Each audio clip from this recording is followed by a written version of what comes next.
আমরা চলে এসেছি তারকেশ্বর মন্দিরে। বহুদিনের অপেক্ষিত জায়গায় আমি এসেছি।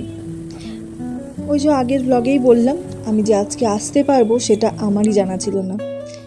স্বয়ং শম্ভু আমাকে ডেকেছেন হয়তো, সেই জন্য আমরা দুজনে হঠাৎ করেই চলে এসেছি।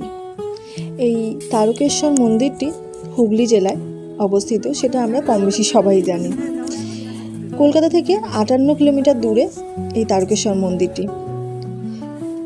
প্রায় ষোড়শ শতাব্দীতে রাজা ভারমল্লল এই হুগলি জেলায় ছিলেন একজন রাজা, এবং তার অধীনেই ছিল এই তারকেশ্বর মন্দিরটি। না, তখন মন্দির ছিল না, তখন এখানে জঙ্গল ছিল।